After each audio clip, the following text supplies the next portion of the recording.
Oke, selamat malam. Baik, untuk kali ini kita akan mencoba mengulas tentang sebuah panel ATS, yang mana pada kesempatan ini panel ATS ini adalah panel ATS untuk mengendalikan power satu pas. Jadi kita lihat dari pintu panelnya. Di sini ada beberapa fitur atau beberapa komponen. Jadi komponen di sini adalah pilot tegangan. Ini nanti adalah sebagai penanda power dari power 1. Kita akan nanti dari PLN, dan ini jadi ini kita anggap ini adalah jalur PL nya, jalur power 1. Ini merupakan jalur beban, hubungan dengan beban. Nanti akan mengendalikan kontaktor, dan ini adalah power untuk power kedua. Di sini ada selektor switchnya untuk menentukan dia kinerjanya manual atau auto. Jadi di posisi saat ini adalah yang sebelah ke arah panahnya lah, sebelah kiri. Ini adalah sebagai penanda bahwa ini adalah kita operasikan secara auto. Dan ini adalah tombol untuk ketika kita akan mengoperasikan secara manual. Jadi ketika kita operasikan secara manual, posisi sebelah kanan, nanti kinerja masuknya power itu akan harus melalui sebuah tombol. Jadi saat ini kita posisikan sebagai auto dulu. Jadi yang kedua ini di sini ada tengahnya adalah ampere ya. Jadi ampere di sini akan mengetahui pusat beban yang akan masuk, dan di sini akan menyala ketika sistem load atau beban sudah mendapat suplai. Dan ini adalah indikator sebagai penanda terjadi suatu ketika akan terjadi sebuah kejadian yang darurat atau emergency. Ini akan menyala dengan kita menekan. Jadi ketika terjadi keadaan yang tidak diinginkan, kita akan mengamankan, kita tinggal menekan tombol emergency ini. Jadi kalau emergency sini adalah kinerjanya adalah ditekan. Ketika sudah terjadi, sudah aman, baru kita kembalikan normal, adalah sesuai dengan arah panah. Baik, selanjutnya kita akan menuju ke tidur dalam. Jadi di dalam di sini ada beberapa komponen. Kita mulai dari atas.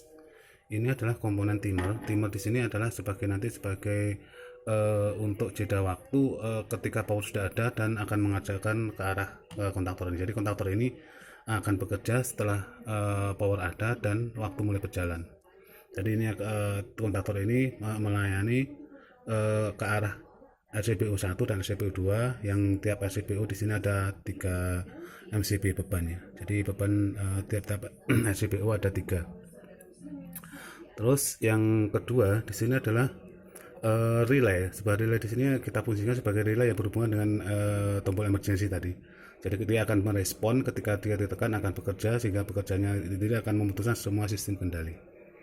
Jadi ketika walaupun posisi powernya ada, yang dari sini ada semua, tetapi ketika kita sudah dengan emergency, sistem ini akan diputuskan dengan penanda di sini kontaktor akan lepas, sehingga sistem ke bawah akan hilang.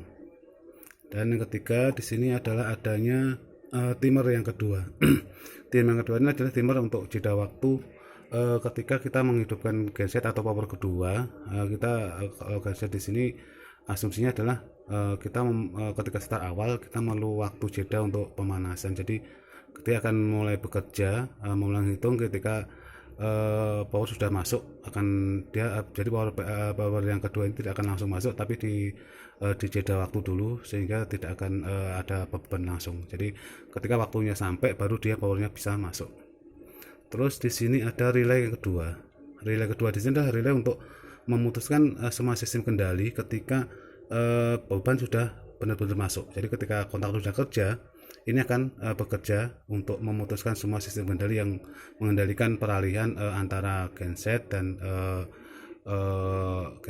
PLN-nya, power 1 dan power 2. Terus yang komponen ini ada 2 komponen. Di sini adalah surge arrestor.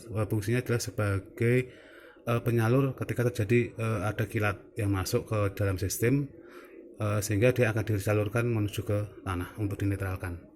Jadi ini surge arrestornya.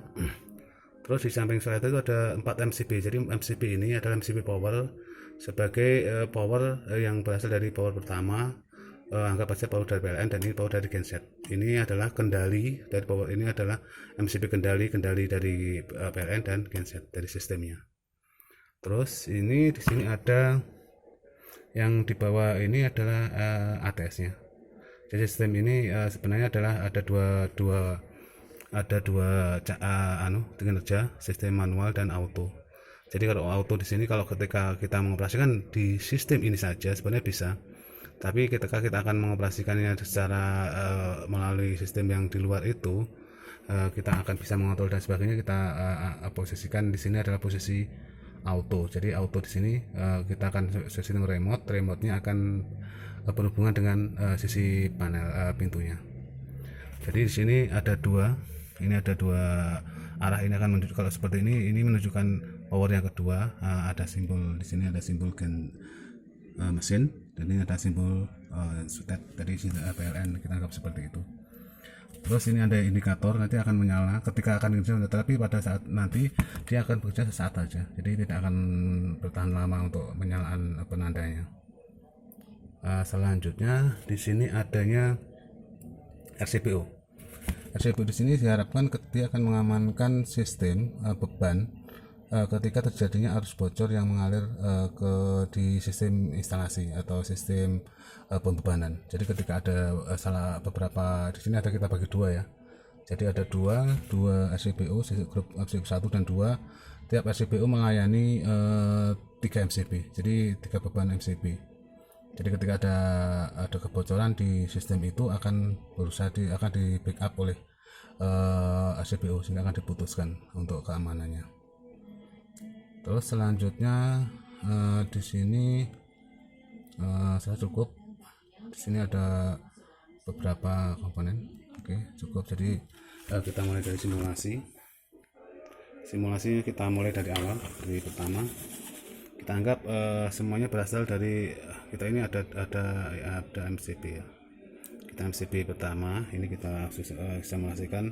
Ini merupakan MCB power dari genset, dari PLN, dari PLN. Jadi itu dari PLN powernya masuk. Terus sistem bebannya tidak akan langsung bekerja. Timer kita setting 10 detik. Jadi 10 detik baru ada supply ke sini. Jadi beban baru mulai ada ketika sistemnya. Jadi ketika sudah kerja, kontak kerja, ini baru mengalir ke sini. Ini akan memutuskan supply ke arah timer tadi. Jadi perhitungannya ketika sudah bekerja, timer fungsinya adalah sesaat saja. Jadi kita harapkan nanti akan lebih awet untuk sistem timernya, untuk penghitung waktunya. Selanjutnya posisinya ini. Jadi yang ada di sini, ini artinya kalau penanda seperti ini bahwa sumber power adalah dari genset, dari power pertama atau dari PLN.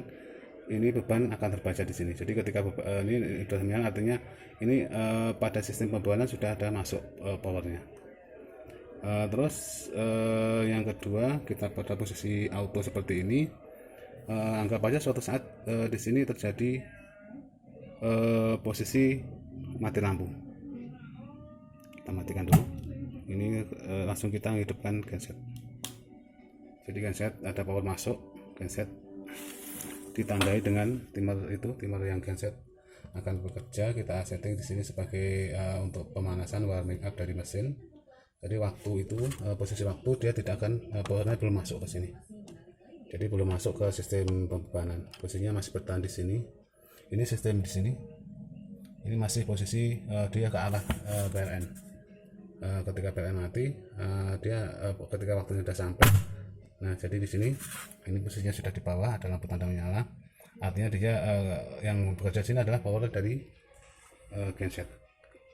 Ketika waktu sudah sampai, sistem diputuskan sehingga dia akan bertahan di posisi bawah. Sehingga di sini yang masuk adalah power dari genset atau power kedua. Bisa dipakai. Dan kita lihat di sini, ini posisinya seperti ini. Oke, jadi posisi ketika yang nyala di sini, ini adalah sistem kerja secara auto semua. Ketika posisinya waktu sudah masuk, terus ternyata di sini PLN sudah masuk. Kita anggap kita masih PLN kita on kan.